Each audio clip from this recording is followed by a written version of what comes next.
That's weird. Okay. Hello and welcome to Parshat Noach 5783. Quick summary of the parsha. I hope we're all keeping up with the important mitzvah of Shnai Mikra Echad Targum. There's a mitzvah again we have that you're supposed to read the parsha twice in Hebrew, once in English or Targum or commentary, whichever way, however you do it. It is an important mitzvah. That's obligatory on men and women. Very important mitzvah. I find there's a lot of benefits to it besides the fact that it's a mitzvah. It's a very helpful, beneficial mitzvah. Keeps the parsha straight in your head, and it helps you with reading skills and concentration. Very good. There's famous segulot that have to do with doing this mitzvah. But that's not for now. Again, it's pretty easy if you have not been keeping up. There's still plenty of time for you to catch up. All you need to catch up on is Bereshit and Noach, and we're only halfway through Noach or so right now, so plenty of time. Okay. That said, let's give a quick summary of the parsha. Noach, we're introduced to him. He's a righteous person. He's told by H-Shem to build a boat, that the world is going to be destroyed. We didn't deserve for the world to be in existence. Already in the end of last week's parsha, there was already indication of that. H-Shem was upset or disappointed or regretted. It's probably the best word for it, although it's a strange word to use for H-Shem, who knows the future and knows what's going to be. But the closest we can understand it as human beings is it was something like regret that Hashem felt for creating people, and so he decided to destroy them, and destroy them particularly with water. And to save Noach and his family, he commanded Noach to build a boat. Also, of course, all the animals. That's as all the children bringing back projects this week will tell you. If they're making parsha projects at school, there's a lot of animals on a 3-level boat.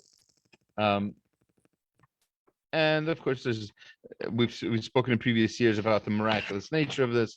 The famous Ramban, where he talks about why is there a need for a miracle if the whole thing is miraculous. Hashem could have just made a bubble to save Noach and his family and whatever animals he wanted. What was the point of the boat? So there's commentary to talk about that, and you will have to perhaps look at previous years' videos for that. But meanwhile, let's just plow ahead. Noah gets in the boat. He and his family, his 3 sons, Shem, Ham, and Yefet, his wife, their wives, all on the boat together with all the people. Together with all the animals. And all the other people who were alive then were all drowned in the flood. The waters begin to recede after 150 days, and eventually it's dry land. Noach's able to come out. First thing he does, when we'll be speaking about this, God willing, is he plants a vineyard. He makes wine. He gets drunk, and there's the famous incident where 2 of his sons cover him, walking backwards so they don't see him. And the end of the parsha deals with the new man, right? Man was already destroyed in the flood, and now these the people who are alive now are all descendant from the same 2 people, from Noach and his wife. Chazal tell us, by the way, his wife's name was Naama, right? That she was one of the she was mentioned in last week's parsha, and so that's our great grandmother. We should probably know her name, right? It just seems fair. After all she's done for us, right? So this new man, the descendants of Noach and Naama, they create a big tower. Why they build the tower? What they think is going to happen? We've spoken about in previous years, and I don't think we'll have time to talk about it today. but it's definitely worth study, and that's another good reason to do Shnayim Mikra Ve'echad Targum. You'll do that as well. That's the Tower of Babel, and that story as well. And then the last final thing that the Torah does in this week's parsha is it recounts the generations between Noach and the next very important person we're going to learn about, and that's Avraham. Starting next week, right, in Parshat Lech Lecha, we're going to be introduced to Avraham, the first Jew, and we'll see how he's different than Noach in lots of ways, and in some ways very similar. So let's get right into the verses on an in-depth level. So the very first verse in the parsha says, "Ela toldot Noach ish tzaddik tamim haya b'doratav." These are the generations of Noach. Noach was a righteous man, pure in his generation. Et Elokim ithalech Noach. Noach walked with Elokim, with God. A lot of people, and I think we've dealt with it before, and I almost can guarantee if we're doing this again next year, we'll be dealing with it again. The issue of why Noach is called a tzaddik here. Not only a tzaddik, a tamim, and everything else. And then the Chazal themselves don't seem to like him very much. There's what to say there. But I was kind of debating whether to talk about this or not, because this is also the subject of the video I made for this week's parsha. But I like this idea so much, I think it's worth repeating, or at least seeing it inside also. So this is a thought from Darash Moshe. Rav Moshe Feinstein doesn't wonder so much about the use of the word tzaddik. That's fine. But the verse would still make sense. Let's look back at the verse for a moment. The verse would still make sense without the word ish. Why does it matter if Noach is a man, an ish, right? Ila toldot Noach ish tzaddik tamim. He was a righteous man. So you could have just said Noach was righteous. I don't need to know his gender. I'm not getting married to him. What do I care what his gender is? Isha, whatever. Ela toldot Noach tzaddik. Why does it say Noach ish tzaddik? That's what Rav Moshe Feinstein wonders about, and he writes about beautifully in Darash Moshe. A very short idea, but it's worth our attention, I think. Nir Lomar, diktava Torah. But Torah ish, Torah wants to emphasize something by the use of this word ish, that Noach is a man. Lomar sharakishahu ish bedat ubehasechel shayach lomar alav torim the tzaddik v'tamim. The fact that we're calling him a tzaddik is only a relevant point, is only instructive to us. Only if he's an ish, not ish in terms of gender, ish in terms of age and maturity. He is an adult. He is not a child, right? He has his own thoughts. He has a seichel. He has a moral compass. He has consciousness. He doesn't just do things based on what he saw on YouTube or something like that. He does things based on his own thoughts. That being the case, Noach is an ish. He is a man in the maturity sense of the word. He is an adult. He is ready for life, right? Aval kishahud tzaddik tamim ish. If somebody is a tzaddik and a tamim, if somebody is righteous and pure but is not an adult, he's a tzaddik. Like you have certain children, right? We call them, oh, this child is a tzaddik. Well, first of all, you might just be over complimenting the child. But even if this child is really, really a righteous child, that's not because of their own thoughts. It's not because they've thought about it, they've lived life, and they've decided to act maturely. No, this is just a very either good training, or it happens to be there's some people who are born with a gentle composition. They're just nicer people. There's people who are charitable naturally.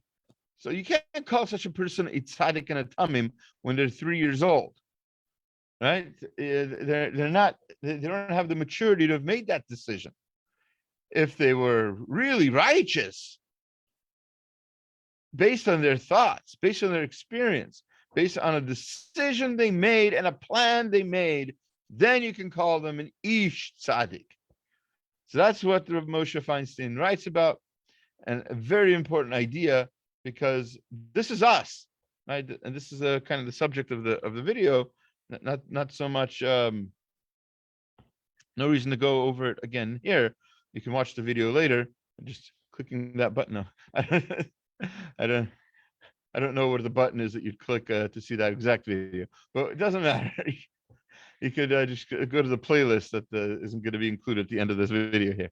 But there's the idea that we have nowadays of quote unquote adulting. I don't know if you've heard this phrase. It's a common phrase amongst children my children's age.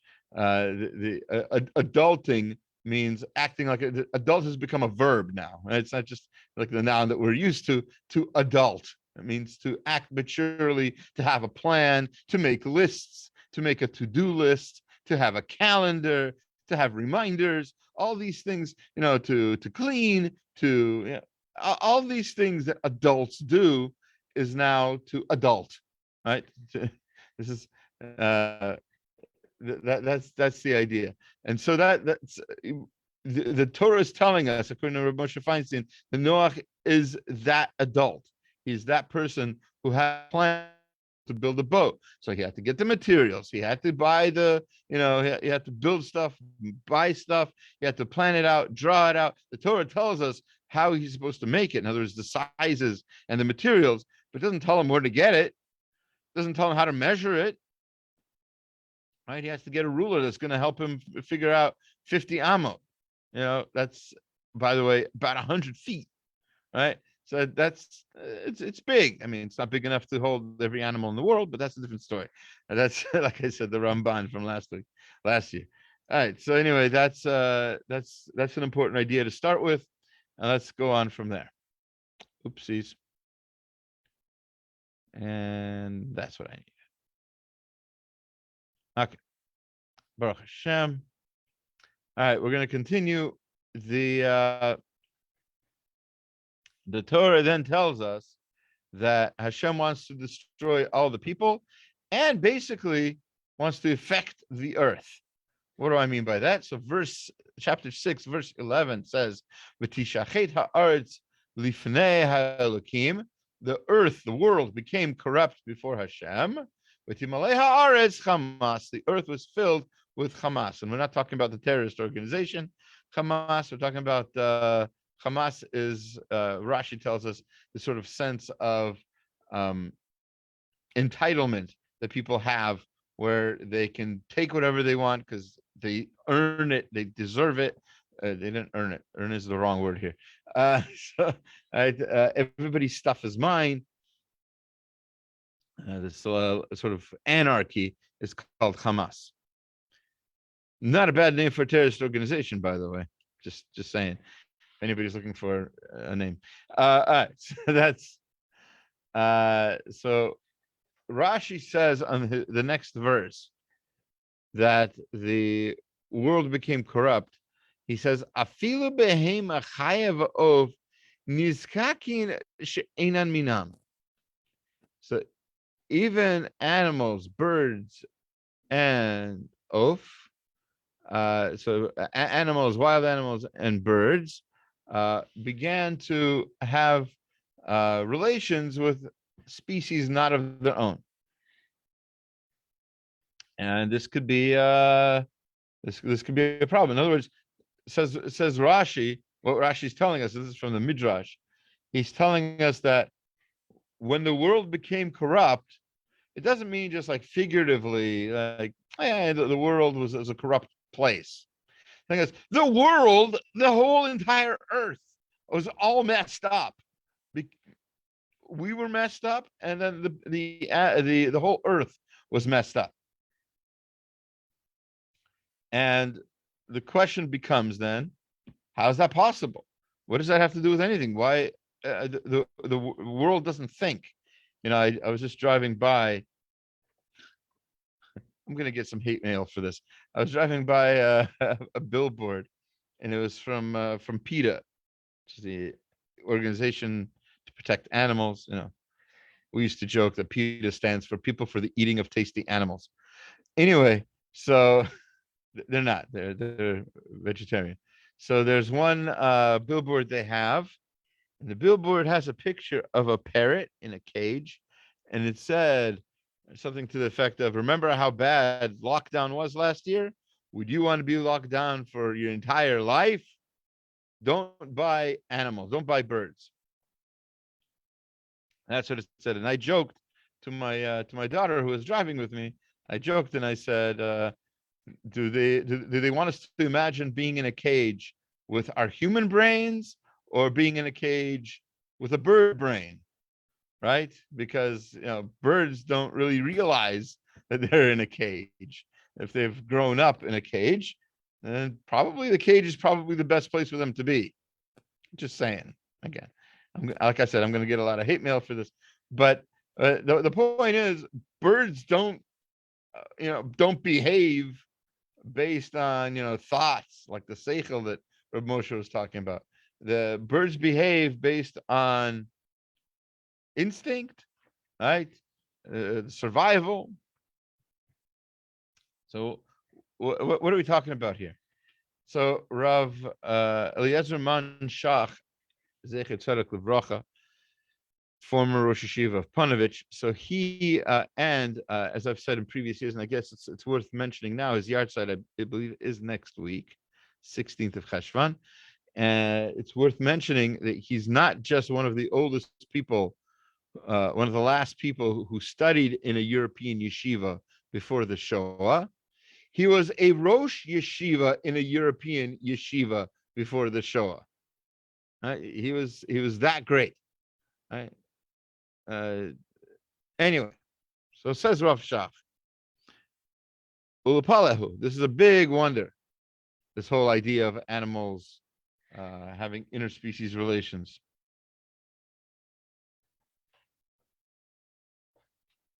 Yeah.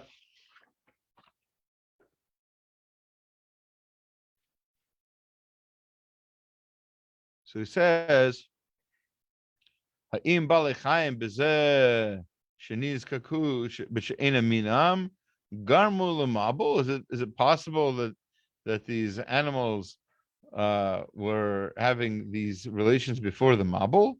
Hare enam balei bechira. They don't have free choice. Ve'ein lahem dat, and they don't have thoughts. Omay shayach loma shagam heim garmu lemabul. They deserved the flood. What did they do? They're acting on instinct.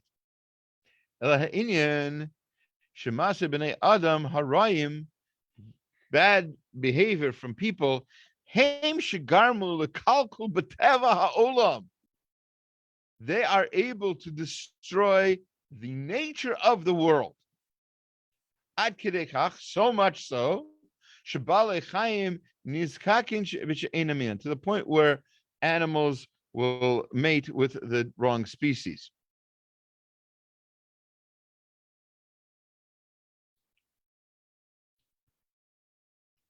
Right? Ad kama hashchita adam darko haaretz lachein ba hamabul. And that's why the mabul happened. Mabul didn't just happen because people were acting poorly. People acting so poorly that it affected the entire nature, and then the world could not have survived any longer. It was affected. It was, if you buy something, you buy a computer, right? And it turns out it has some sort of infection in it, right? It has some sort of worms or whatever. Somebody had used the computer. I don't know. Something bad was poorly installed. Who knows? That computer is defective. You don't just try to fix it. You don't just try to live with it. You take it back to the store if you can. You cash in that warranty. That's exactly what H-Shem does here. He's not destroying the world because it's some sort of punishment. He's destroying, and we'll talk about this again next year, I think. But part of the reason why he's destroying the world is because it became defective. it could not survive. It needed to be destroyed.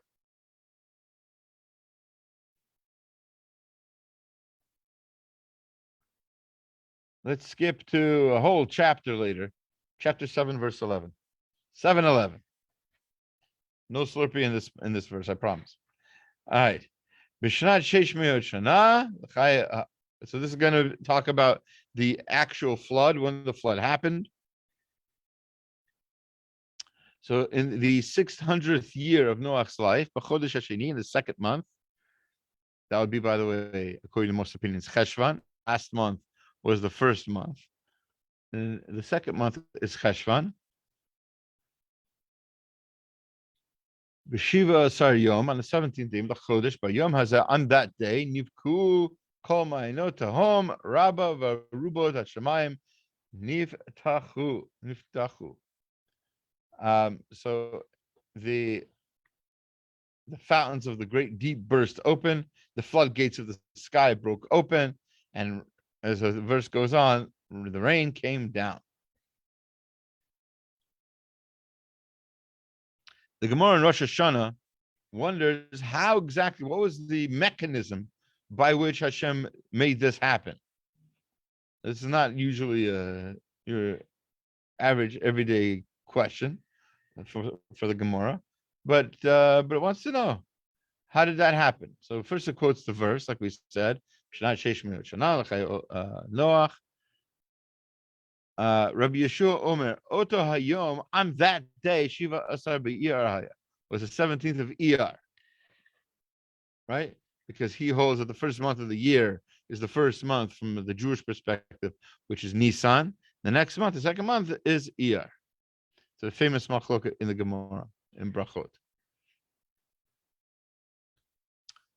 Yom Shemazal Kima Shokeh Bayom Mayanot Mit Matin. So in that time period,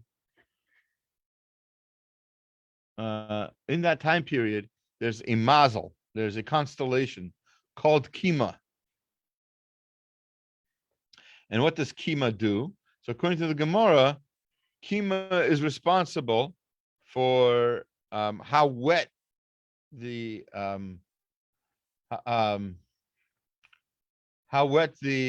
climate is.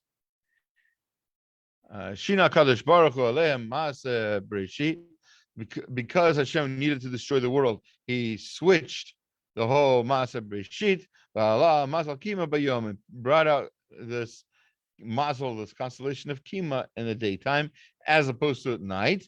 V'natal Shnei Kochavim Mekima V'hevi Mabul Le'olam, and by doing this, he started the flood in the whole world.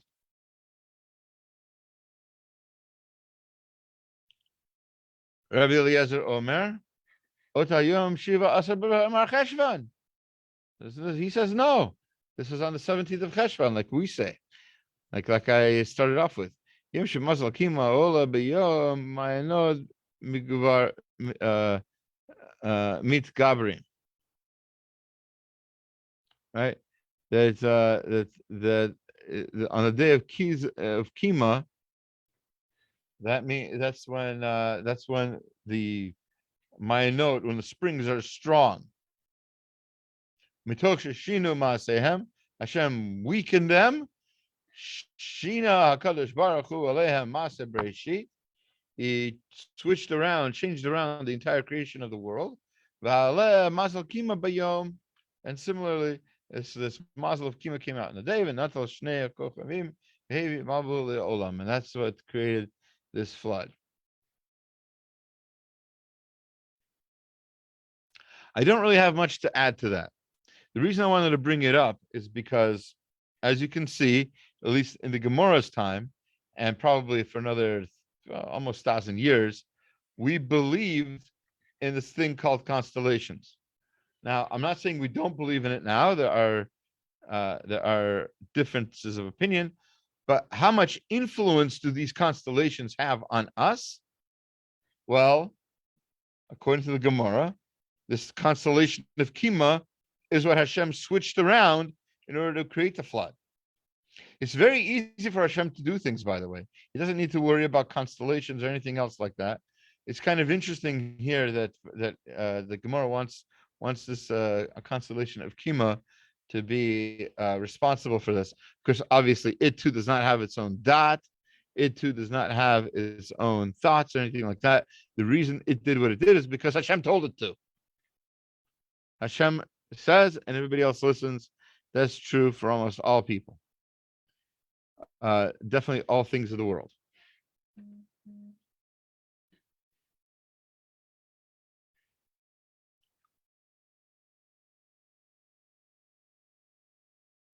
All right, let's continue. We're going to spend quite a bit of the rest of the class discussing the rainbow. There's a lot to discuss. And it's a worthy topic. Let's look at the verses first. Chapter 9, verses 14 and 15. It says, "V'haya ba'anani anan al haaretz." This Hashem is blessing Noach. Noach brought a sacrifice.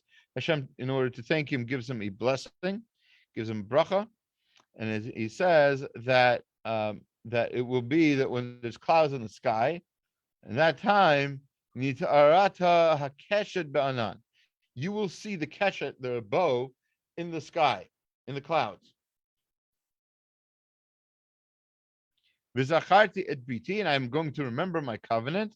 Asher beini uve'inechem uve'in kol nefesh chaya v'chol basar, the covenant between me and all people. This is Hashem speaking, between all living souls of all creatures that have that, and all flesh. In other words, all regular creatures.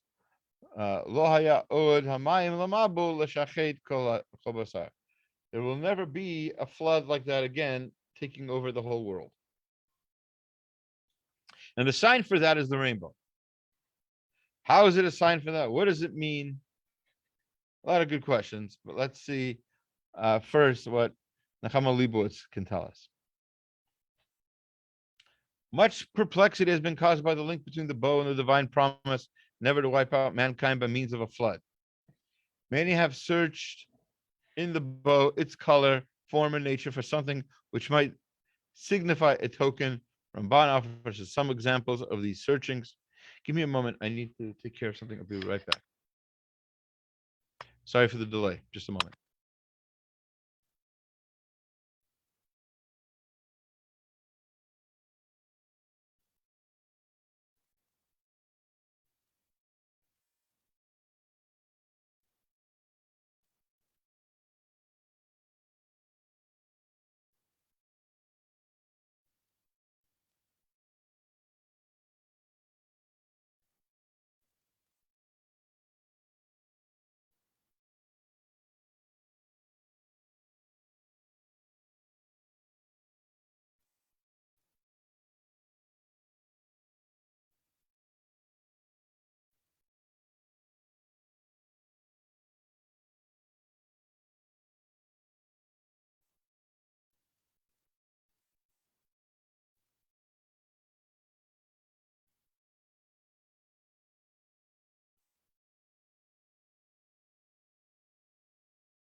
Sorry about that.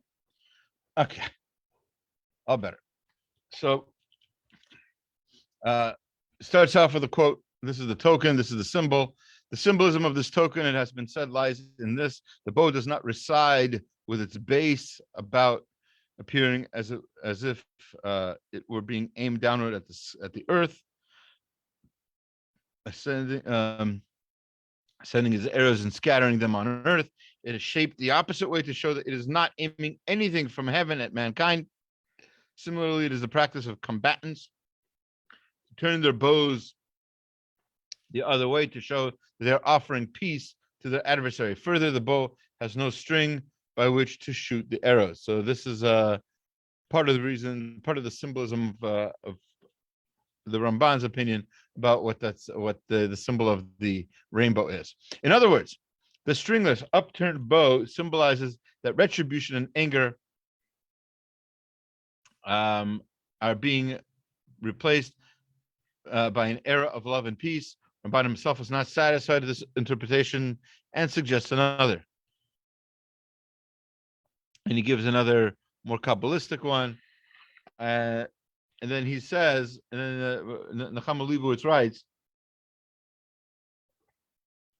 in other words, we are not to look for and ferret out its symbolism in the form of the bow, its color or physical characteristics to determine the connection between them and what it represents for us. It is the same as in the case of the tzitzit. We are not to look for its meaning in the number of its knots or threads.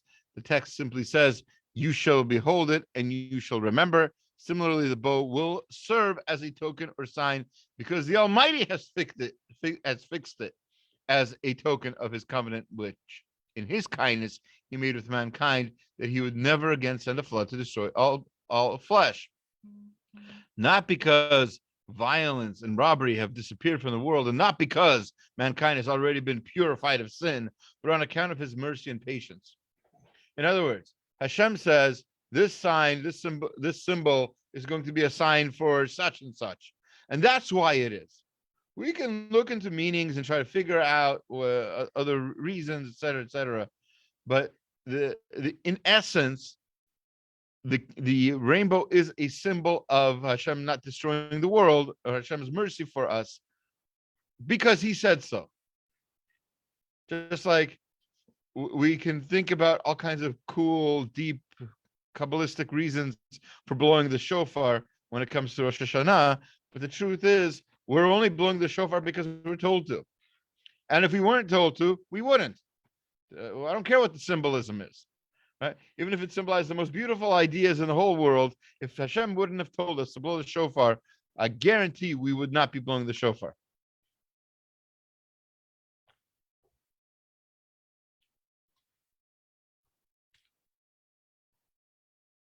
Yeah.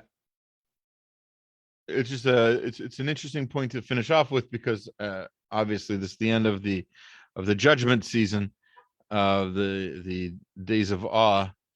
On the day of judgment too, when we stand before the judge of the universe and beseech his mercy and judgment, we recall Noach and the promise given him through the covenant. This is from the service, Yom Kippur service of Noach. Also, sorry, the Rosh Hashanah Musaf of Noach. Also, thou wast mindful in thy love. Let's visit him with. It's hard for me to read the old English here. Not old. I know it's not old English. Don't write me letters about that. All right. The older English, the thous and thys. All right. Of Noach also thou wast mindful in thy love, and didst visit him with a promise of salvation and mercy, when thou broughtest forth the water to the flood to destroy all flesh because of their evil deeds. So his remembrance came before thee, O Lord our God, to increase his seed like the dust of the earth, and his offspring like the sand of the sea. Like I said, this is in the Musaf of Rosh Hashanah, and that's all I wanted to know from us. In other words, we're going to learn quite a bit about the rainbow right now. But the first thing you need to know about the rainbow is that it symbolizes that Hashem has mercy, and why it symbolizes that, not a relevant point. It doesn't matter what color it is, what shape it is, or anything else. It's just a symbol because Hashem said so. That's how we're going to start. But there's some other ideas I'd like to share with you. We know that there's a halacha. Many of us know that there's a halacha that you're not supposed to A, stare at a rainbow, and B, you're not supposed to tell people that you saw a rainbow. Where does that halacha come from? So let's look. Let's see if we can figure it out based on the parsha. The Gemara in Chagiga 16a says like this: Kol shelo chas al kavod kono, whoever does not have respect for his maker, Ratui lo shelo ba le'olam. It's not even worth it for him to have been alive. He shouldn't have been born. Mahi, what's the situation like this? Rabbi Abba Omar, Ze mistakel bekeshet. Somebody who stares at a rainbow,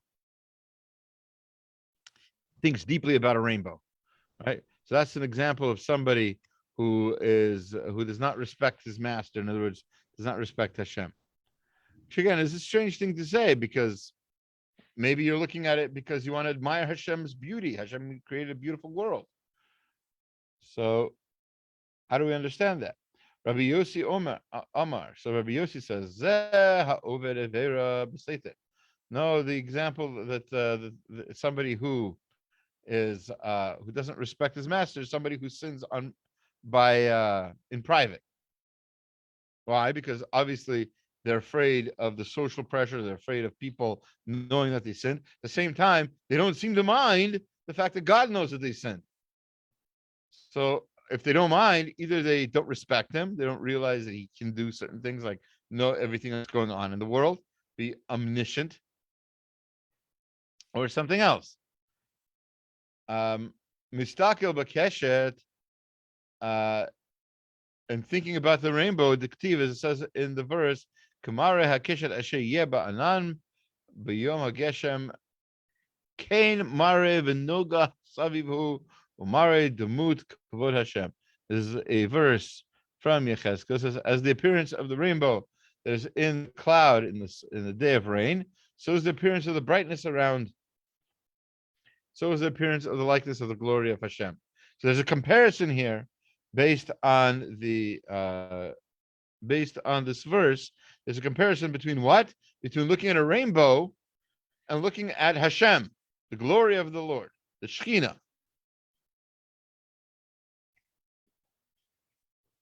And what the Gemara is saying is that by looking at the rainbow, it's as disrespectful as looking at God. Obviously, God has no form, has no shape, but the idea of just ogling at him, just staring at him, So that's not appropriate. So the same thing with the keshet, which is somehow compared to this idea of the Shekhinah. So based on that, Shulchan Aruch, Orach Chaim, Reish Chavtet, that's 229, says that there's a bracha to say when you see a rainbow. What's the bracha? Birkat HaKeshet, Hachama. So it says Haroa Keshet, somebody who sees the rainbow. Omar Brachata Hashem, Elkeinu Melech HaOlam, Zocher Chabrit, remembers the covenant, Ne'eman Bivrito, and is faithful in his covenant. V'kayim ba'amaro, does what he says. And once you've done saying that bracha, it's asur, says the Gemara, to look at the rainbow any longer, or to think about it any longer. You've said the bracha. You can wipe your hands if you want. You don't have to. There's no such halacha. You can wipe your hands. You can walk away. You don't have to do anything else. You've done your mitzvah. And based on the Gemara we just said that it's disrespectful to stare at a rainbow, you can begin to understand why the halacha is that you shouldn't be looking at it anymore once you've said the bracha. Comes along the Chai Adam, and he writes in Samach Gimel, halacha Daled, Aroa Keshet Omar Brachata Hashem Elkeinu Melech HaOlam. So he writes the exact same verse, this is the same bracha. And then in parentheses, see these parentheses on the second line here, he says a very interesting thing. He says, Matzati b'sefer echad. I saw in a book, Shimon Ne'elam Mimeni, the name escapes me now. He doesn't remember what book he saw it in. She'ein lahagi lechavero sheyesh keshet mitam motzi diba. Person should not tell his friend that he saw a rainbow because of something called motzi diba. Motzi diba means testifying against yourself. So by the way, we say that this is the halacha. This is where the halacha comes from. It comes from this Chai Adam who saw it in a book that whose name he doesn't remember. Anyway, what does it say? It says, once you've made the bracha, you should not tell your friend. You should make the bracha, yes. You shouldn't tell your friend. Why not? Because of motzi diba. Motzi diba means you're testifying against yourself. In other words, why are you seeing the rainbow? Why you? Why did you see the rainbow? Now, keep in mind that a rainbow is a natural phenomenon, right? It was seen from certain perspective with the reflection of light in the atmosphere. So rainbows are natural. Anybody can see them. But you saw it. Think about that. You didn't have to look up and see it in that particular corner of the sky, but you looked up over there and saw it there. So that means Hashem is showing you a sign. And what sign? That he would be willing to destroy the world, but what can he do? His hands are tied. He promised not to. I mean, he would because of you. Motzadiba, you're saying that because of my behavior, I saw the rainbow. And you shouldn't tell that to other friends. First of all, they might not see it. Second of all, you're telling them that they deserve also whatever punishment you're going to get for whatever it is you did. Fast forward 100 years, the Mishnah Berurah. The Mishnah Berurah, who's about 100 years old, more. Closer to 150 probably. 120, 130, whatever it is. Anyway, says Haroa Kashet, somebody who sees the rainbow, makes that bracha, like we said, Shekidishanu. It says Ve'ein kedai lahagi lechavero sheyesh keshet mitam motza diba. And he quotes, and that's what it says here in the bracket. Chet Aleph. That's Chai Adam. So he's quoting from the Chai Adam, like we said before, that it's motza diba, that it's basically testifying against yourself, but one shouldn't do it.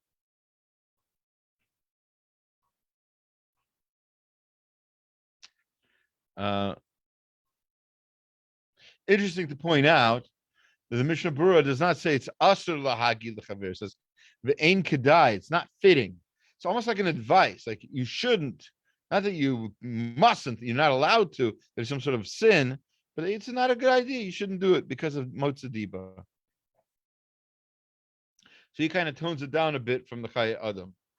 Right? And that is the halakha. And what's always fascinating to see is whenever you see a list like this, whenever I have the opportunity to do this, to go from the pasuk, right? We have a verse of the Torah about a keshet and what a keshet means. Then we talked about the Gemara. And the Gemara says that it's disrespectful to stare at the keshet. It's like looking at Hashem, whatever that means. All right. And then we fast forward to the Shulchan Aruch, the halacha. We have commentaries on the Shulchan Aruch, like the Chai Adam. And then we have super commentaries on the halacha as well. That's the Mishnah Berurah. And oops, it worked. Okay. Okay, Baruch Hashem.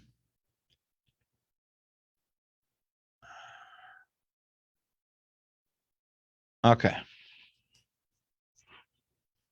All right, where are we? Okay, we have some time to talk about I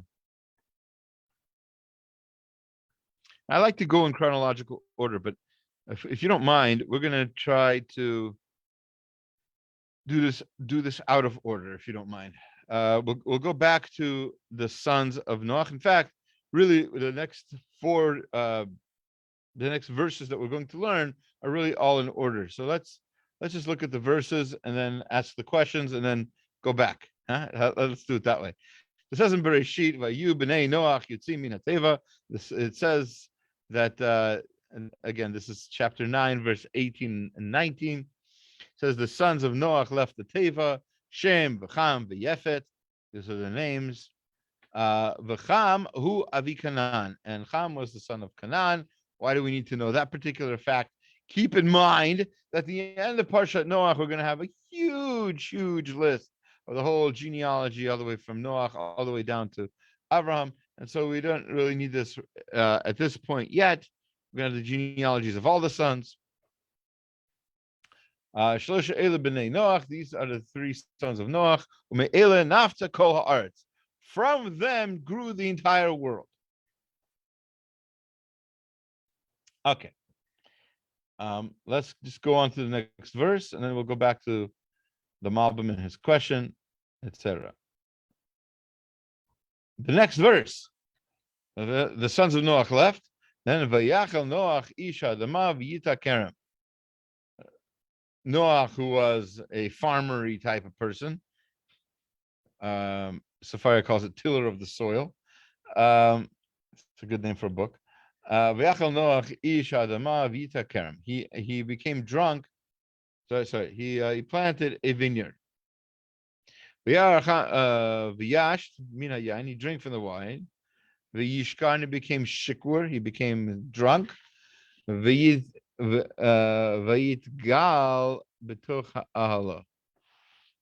Right, and then he became naked outside the tent. Vayar Cham Avi Canaan. And then Cham was the son of Canaan. Saw at Erat Aviv, saw his father exposed. Vayaged l'shnei echav b'chutz. He went outside to tell his brothers, or he wanted to tell his brothers outside. I'm not. I didn't mean to imply that he was inside. So those are the verses that we're going to study, and then let's ask some questions. First, let's ask the question of the Dubno Magid. So it says the Dubno Magid that we have proof positive here that Noach's plants grew very fast. He just left the ark. He just planted a vineyard, and seemingly overnight we have an entire vineyard, enough for him to get drunk. So says the Dubno Magid, Mitchalel Nase Chulin, Lama.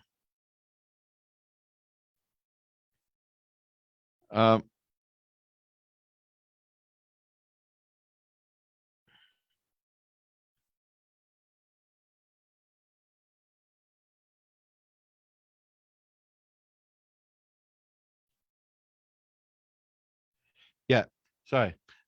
So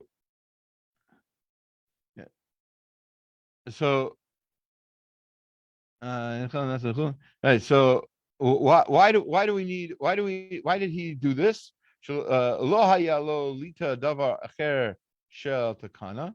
Lo yichud echad ele grufit achat ele yita kerem. He could have planted anything else. Why did he plant a vineyard?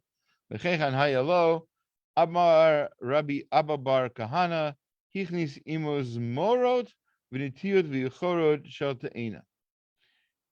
could have used anything at all. This is the midrash. We're not up to the Dubno Magi yet. So the midrash eventually says towards the end that basically very miraculously through even the work of a demon. We're not going to get into that now. By the name of Izdahar,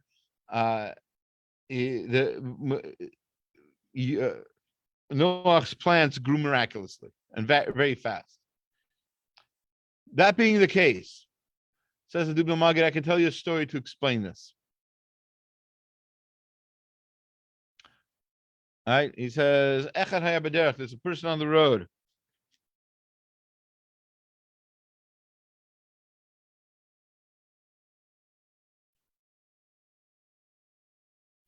Right?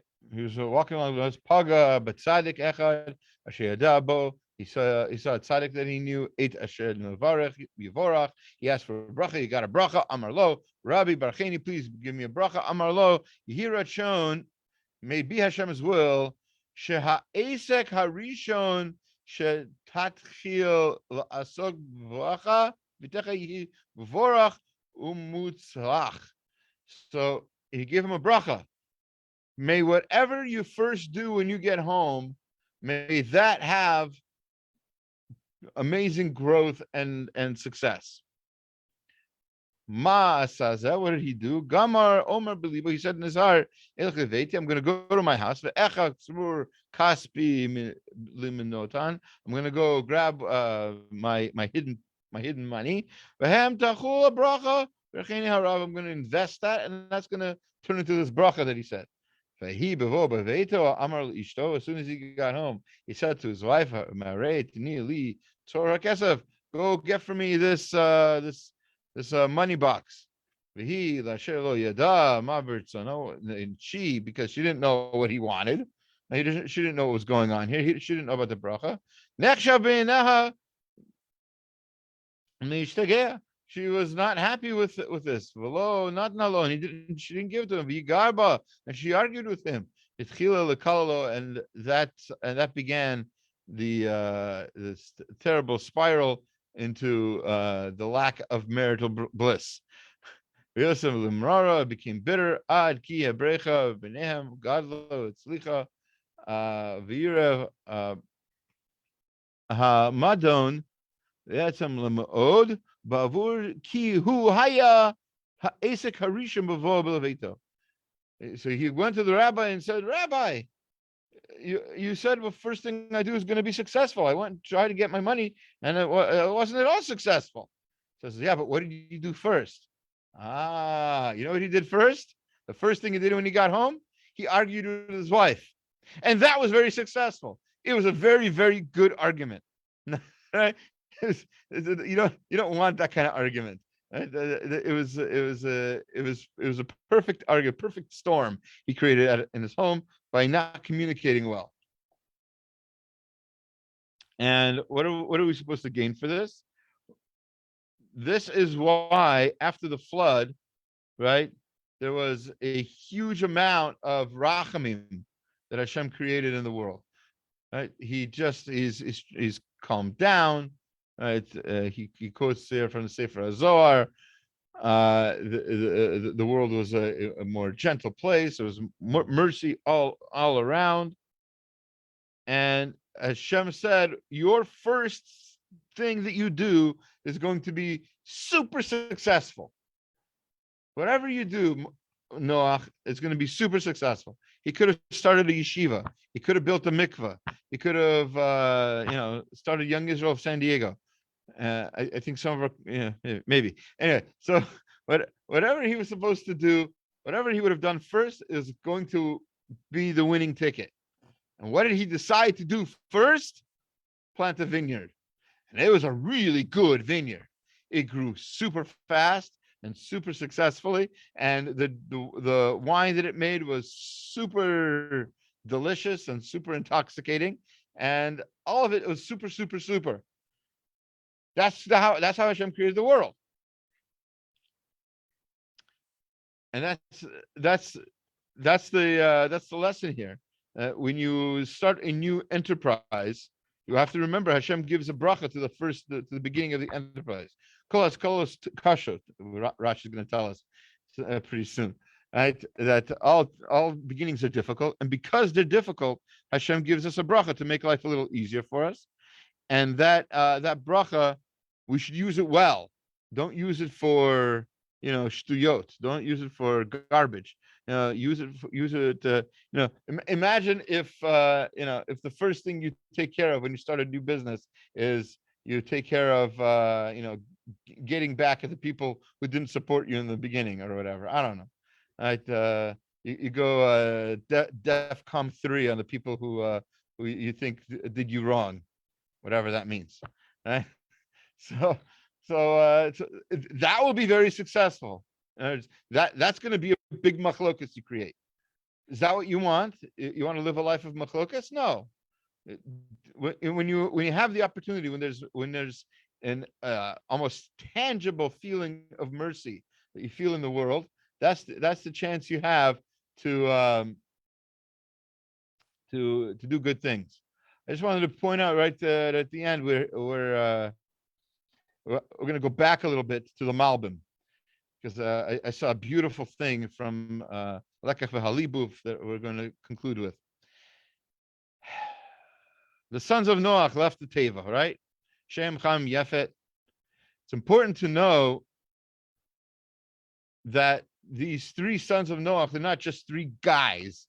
They're not just three dudes. They're not three individuals. In fact, this is not maybe for probably not a future year, but it's interesting if you look at Rav Hirsch's commentary. He points out that the verbs used when they do something, like when they covered their father, the verb that's used is a plural verb. So it's not Shem isn't a he. Shem is a they. Ham is a they. Yefet is a they. They're nations. They're not people anymore. They represent entire nations, entire characteristics of people. Says the Malbim. Why does it tell us that? So he asks a bunch of questions, and he says, "Lo bo lamed shenoach v'shem v'yefet lo shimshu b'teva." They didn't just leave the Tova. Rak cham levado shemesh b'teva. So we're talking about something else here. That they here. That's what I needed. Shlosha elu b'nei Noach ki kutod ha'anashim she'amdu ba'olam b'nei Noach yitchalku l'shlosha. There's three different kinds of groups of people, three prototypes, three progenitors of all mankind. Yesh anashim sheyichavru b'chaim hasichlim. There's people who think and enjoy their life using their mental capacities. There are people who are builders, right? Shem is the intellectual. Yefet is the practical-minded builder, right? He wants things to be yafet, to be nice, to be pretty, right? He's the designer. He's the architect, and indeed, historically, his descendants, the Greeks, for instance, were big into aqueducts and statues and colosseums, right? That's the idea. And the third group is Cham, right? And Cham represents those people who live with raw physical emotion, right? They're the ones who want physical pleasure, delicious foods to eat, beautiful things to look at, and not to actually make them. That would be Yefet's job, but to actually just enjoy them, to eat them with their eyes. That's Cham. Now, none of these people are extra. Every single kind of person that's mentioned is obviously necessary for the continuation of the world. That being the case, these three are very important people. They're not just people. They represent entire nations, entire types of people. And that's what he goes on to say here. But then I saw a beautiful idea from the Lekach V'Halibuf of Avram Shor, my Rosh Hashiva's brother. It says here, Elu Toldot Noach, Yedua B'Sifrei HaKodesh, Ki Haya Yachol Liyot Olam B'Tikun Al Yedei Elu Gimel. These three people, these three individuals, these three nations, not individuals, these three nations, these three types, they can fix the world. That's why it mentions Noach and his sons. It's those three who have the strength to fix the world. As it says, he brings the verse that brings the Mishnah for Pirkei Avot, 1:18. Al Gimel Devarim Ha'olam Mekayam. The world stands on three things: Din, Emet, Shalom, justice, truth, and peace. The Elohim HaGimel Banim Shel Noach, and those are the three sons of Noach. How? Shem Hu Torah Hu Emet. Shem represents, like I said, thinking. The ultimate of thinking is Torah, and that's Emet. Yefet Hu Shalom. Yefet is about peace. Zat Tiferet. This is one of the ideas of beauty, is that there's balance, right? An artist looks for balance, right? V'cham hu gvurat midat hadin, and cham, this the person who wants physical, so that is part of din, part of justice. Justice is, I want to see justice in this world. I want to see it.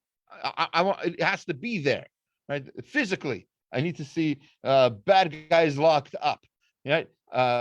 Murderers killed, whatever it is. I need to see, not that I need to literally see that, but I need to see that that's happening. Shem, Cham, Yefet, Im Hagimel Tevot, Begematria. If you look at the gematria of those three words, it's the same gematria as Din, Emet, Shalom.